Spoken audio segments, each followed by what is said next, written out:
அரைச்சி தேங்காய் அப்படியே ஊற்றக்கூடாது. தேங்காய் பாலாக வந்து நீங்கள் வந்து கட்டி ஊற்றுனீங்கன்னா நல்ல டேஸ்ட்டாக இருக்கும். தேங்காய் அரைச்சி ஊற்றாதீங்க. தேங்காவை அரைச்சிட்டு அந்த பால் மட்டும் வடிகட்டி அந்த பாலை மட்டும் ஊற்றுங்க. அவ்வளோ டேஸ்ட்டாக இருக்கும் இந்த குருமா. இதில் கொஞ்சோண்டு கடல மாவு கூட நீங்கள் கரைச்சி ஊற்றுங்க, இன்னும் சூப்பராக இருக்கும்.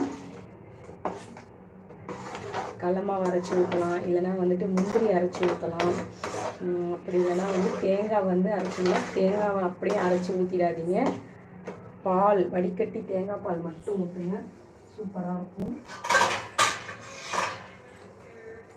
நம்ம மூணு போட்டு வச்சிடலாம்.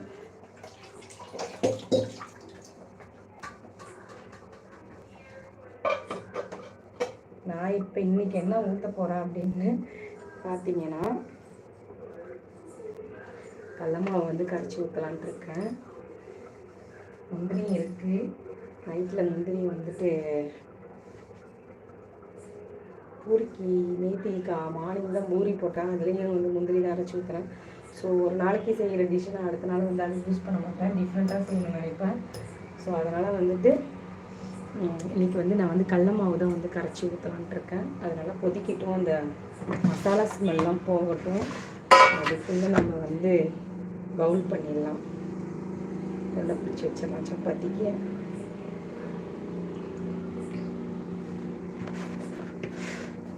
அதே மாதிரி இங்கே மாவு பார்த்தீங்களா எவ்வளோ சாஃப்டான பசங்க வச்சுருக்கேன்னு.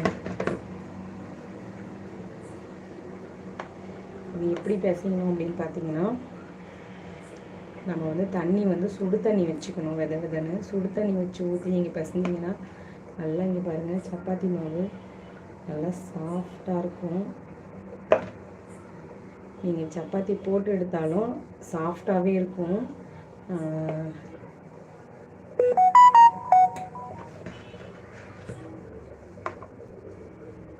சப்பாத்தி போட்டு எடுத்து பார்த்தீங்கன்னா புசு புசுன்னு உப்பி வர மாதிரி பூரி மாதிரி உப்பும்.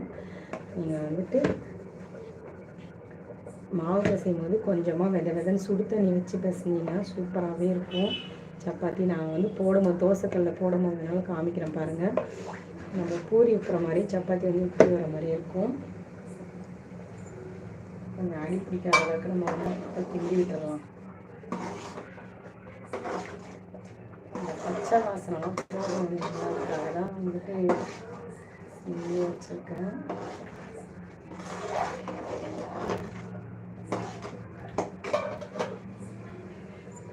சிம்மில் வச்சு அதை வந்து கொதிக்கிட்டு அதுக்குள்ளே நம்ம சப்பாத்தி வந்து பவுல் பண்ணிடலாம்.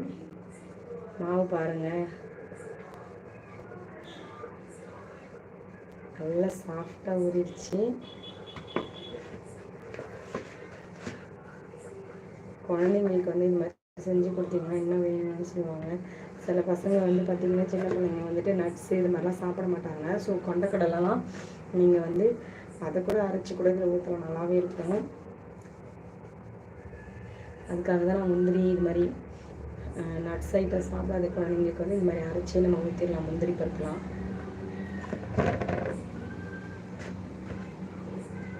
நிறைய பேர் லைவில் இருந்தீங்க ஃப்ரெண்ட்ஸ், ஆனால் யாருமே லைக் பண்ணவே இல்லை. 3 பேர் தான் லைக் பண்ணியிருக்கீங்க. So okay, no problem.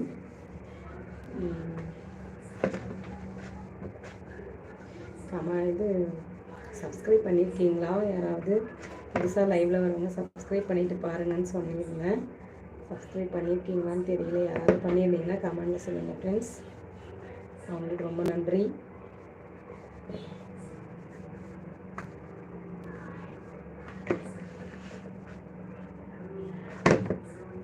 நிறைய பேர் லைவில் இருக்கீங்க, பட் ஆனால் யாருமே வந்து லைக் பண்ண மாட்டேறீங்க, கமெண்ட்டும் பண்ண மாட்டேறீங்க.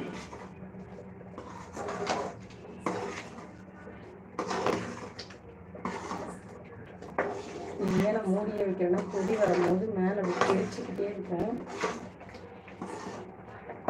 அதனால தான் வந்து டப்பு மேலே அடிக்கிற மாதிரி இருக்கும். ஸோ அதனால் அப்படி நமக்கு ஏதாவது வேணும்னா அரைச்சி ஊற்றினாலும் ஊற்றிக்கலாம், இல்லை கெட்டியாகவே இருக்கும். நீங்கள் எதையுமே அரைச்சி ஊற்றுனாலும் டேஸ்ட்டு வந்து செமையாக இருக்கும். இதுக்கு என்னென்னா தக்காளி கொஞ்சம் அதிகமாக வச்சுக்கணும், வெங்காயம் கம்மியாக வச்சுக்கணும்.